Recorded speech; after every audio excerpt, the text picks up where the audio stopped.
Hi hello welcome back to Paddu's world. అందరూ బాగున్నారా? నేను బాగున్నాను. ఈరోజు కార్తీక పౌర్ణమి శుక్రవారంతో కలిసి వచ్చింది.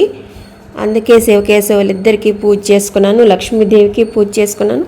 నాకు అలంకరణ చేయాలంటే చాలా ఇష్టం అండి. అందుకే మాకు ఓపికగా ఈ మాలలన్నీ కడతాను, దేవుడికి సమర్పిస్తాను, అలంకరించి నేను సంతోషపడతాను.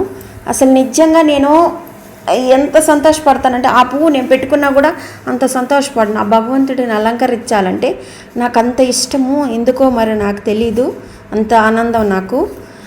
మనము ఇంత పెద్ద పూజ చేసేసాం అబ్బా అనుకోవలేదు. మనకు ఉన్న దాంట్లోనే ఆ భగవంతుడికి సమర్పించుకుంటే ఆయన ఎంతో సంతోషపడతారు.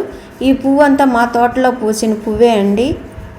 శివ సాగిపో, శబ్దం చేయని ఒక యుద్ధం తానై నీ వెంటే ఉండి నిన్ను రక్షిస్తాడు. శివ అంటే చాలు మనస్ఫూర్తిగా మనకి ఏ మంత్రాలు చదవకపోయినా, ఏం పూజ చేయకపోయినా సరే శివ అని మనస్ఫూర్తిగా తలుచుకుంటే బోలా శంకరుడు కర్ణిస్తాడు. ఓం నమ శివాయ, ఓం నమ శివాయ. అందరూ బాగుండాలి. నా వీడియోస్ నచ్చితే లైక్ చేయండి, షేర్ చేయండి, సబ్స్క్రైబ్ చేసుకోండి ఫ్రెండ్స్. ఇది ఇవాళ వీడియో. Bye friends.